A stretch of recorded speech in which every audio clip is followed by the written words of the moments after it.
Don't be afraid. Lock the doors. Turn out the lights and climb into bed. It's time for Hillbilly Deadtime Stories.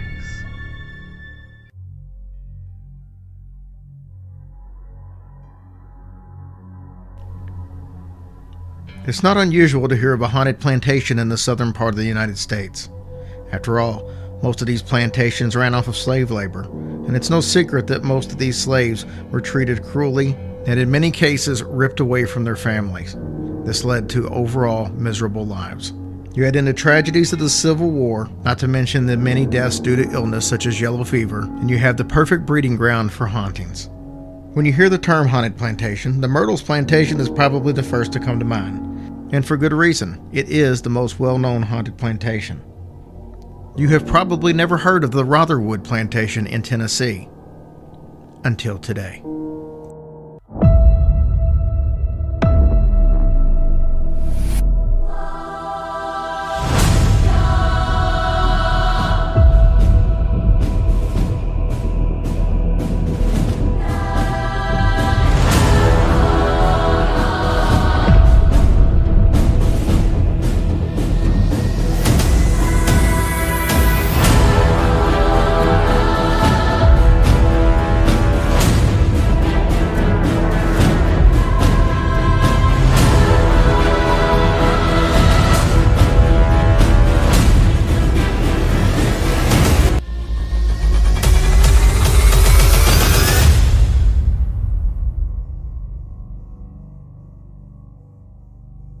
Her name was Rowena, and it is said that in her day she was the fairest maiden in all of Holston Valley.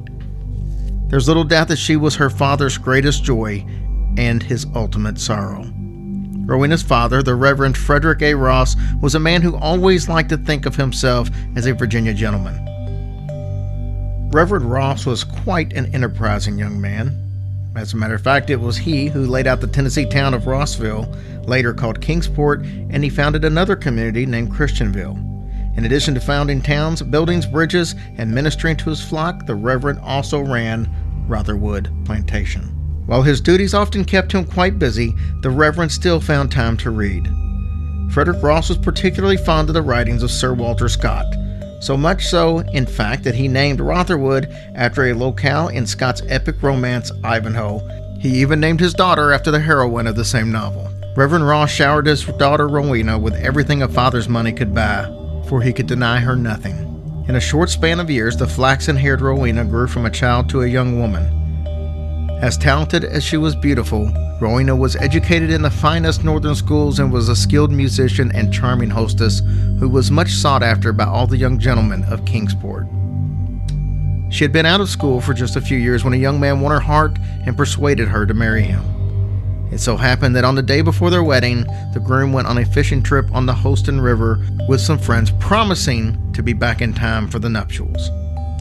As their small boat drifted down the North Fork of the Holston River toward Rotherwood, some say that the craft had just come within sight of Rowena when it capsized in the river's unpredictable currents. Soon the desperate cries of the drowning men echoed off the surrounding hills. Reverend Ross's servants rushed to the men's assistance, as did everyone else within earshot. All of the men were rescued except for one, Rowena's beloved. Rescue parties searched all day and into the night, and when dawn came, they dragged the river once more. Finally, at the very hour the young couple were to have been wed, searchers recovered the groom's body. His bloated and discolored corpse was brought ashore near Rotherwood as beautiful Rowena looked on in horror. Words cannot express the agony the young girl suffered in the weeks and the months that followed.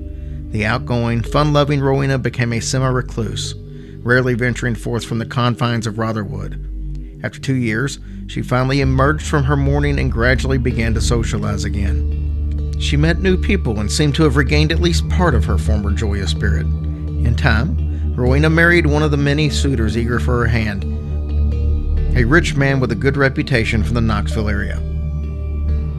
For a while, it seemed that Rowena had regained her happiness, but before long, her new husband contracted yellow fever and died. And then the beautiful young woman, again, entered a period of mourning. Rowena eventually emerged from her grief, but it would be 10 years before she could bring herself to accept the hand of another suitor. Her second marriage to Edward Temple of Alabama produced a daughter also named Rowena. But happiness, once more, proved elusive for the sad-eyed lady of the Highlands. Haunted by the spirit of her dead lover who called nightly. Haunted by the spirit of her drowned lover who called for her nightly. Or perhaps it was simply the sight of the mansion and its grounds brought back all the painful memories to a woman already weary of this world. Either way, one moonlit night, Rowena heard the call of the river. No one else heard it, but to Rowena, it was as clear as a siren's song.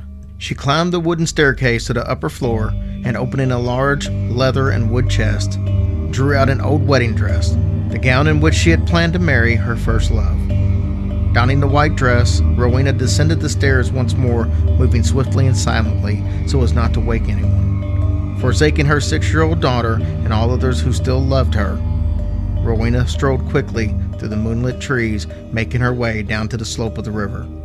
Some say that from the banks of the Holston's North Fork, Rowena could see in the moonlight a pale gray hand beckoning her from the middle of the river. Was it the wind rustling through the trees? Or could she really hear a voice gently whispering, "Come to me and be my love"? Rowena, as if in a trance, calmly walked into the water. Mountain streams in this area run clear and very cold, but that night the Holston River felt warm and welcoming to the pale lady. The water slowly enveloped and devoured the flaxen hair beauty, and that was the last of Rowena Ross Temple and the beginning of the legend of Rotherwood. Not long after Rowena's death, neighbors and passerbys began to see a young woman dressed all in white wandering the banks of the Holston River near the Rotherwood mansion. Many believe it is the spirit of Rowena searching the riverbank for her lost love. Joe Ellis, whose parents were caretakers at Rotherwood in the 1920s, remembers vividly the lady in white.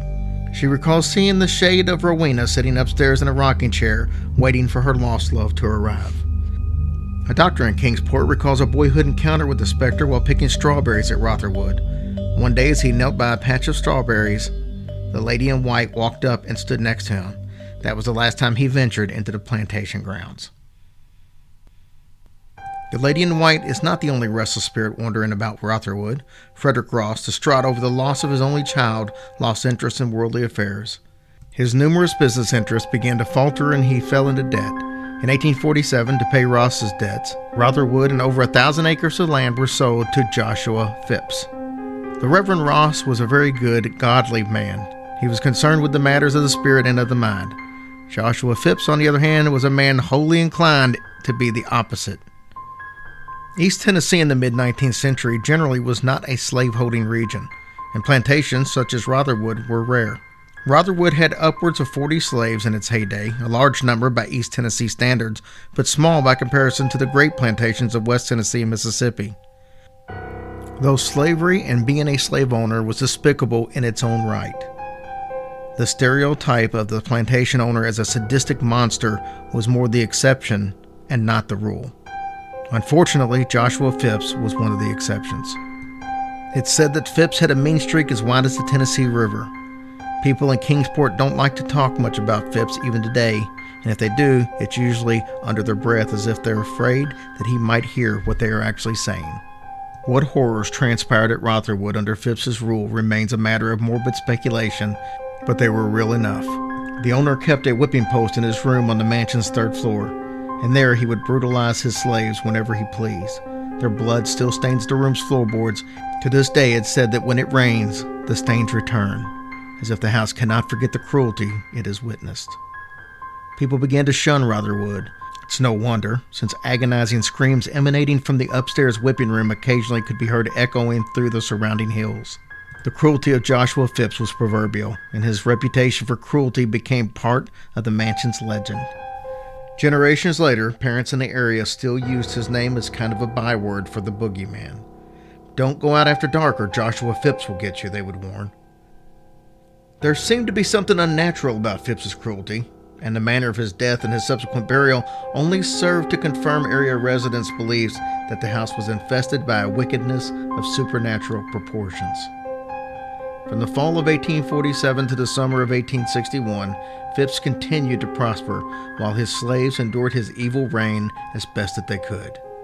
But just before Tennessee and the rest of the nation plunged into the massive bloodletting that was the American Civil War, Phipps fell deathly ill. A black youth stood nearby, gently fanning him, and was witness to the man's last moments.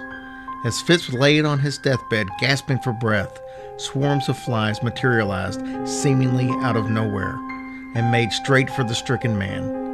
More and more flies came into the room, landing on Phipps' face and crawling into his mouth and nostrils, until every orifice on his face was filled with the crawling, buzzing insects. The black youth stood there paralyzed with horror as the man choked and gasped for air through the obscene mass. Within minutes, Phipps was dead. The Lord of the Flies had come to collect his own. On July 10, 1861, hundreds gathered at Rotherwood Mansion to attend Phipps' funeral, more out of curiosity than sympathy, one suspects.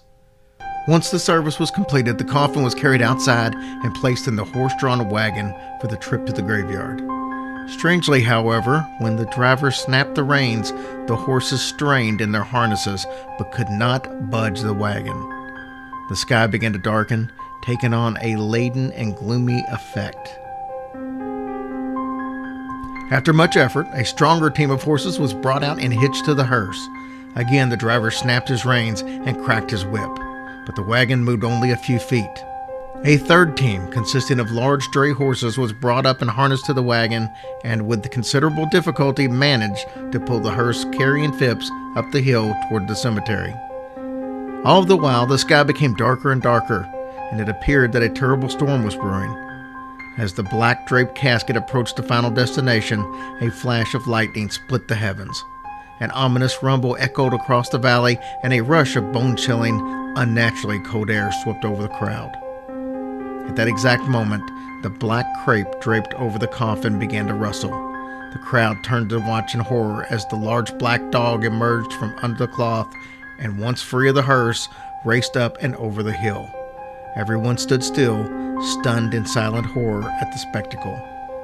As the rain beat down on the mourners and the onlookers alike, Phipps' remains were quickly interred, and those in attendance made their way home as quickly as they could. That night, everyone made sure that they locked their windows and bolted their doors. Since then, many in Kingsport have said that the very same hound of hell can be heard at night, especially on the dark and stormy nights, as it wanders the grounds of Rotherwood and the nearby woods, baying eerily in the gloom. A third ghost also haunts Rotherwood, and is perhaps related to Phipps's malevolent spirit. Known as the Lady in Black, this apparition, like the Lady in White, has been seen at various times wandering the plantation grounds. The Lady in Black is believed to be the ghost of a mulatto woman who was Phipps's mistress. It is said that the woman was even more malicious and evil than her lover, and that she grievously mistreated the estate's slaves. The Lady in Black was done in by a mob of vengeful slaves who had had enough of her cruelty. Her screams, like those of her victims, resounded through the mansion as the mob savagely beat her to death. The slaves secretly buried her on the grounds of Rotherwood to escape punishment by civil authorities, and to this day, her gravesite remains unknown. The Rotherwood Plantation has had many owners over the years. Even though several of these owners have came and went, the spirits, it seems, have chosen to stay.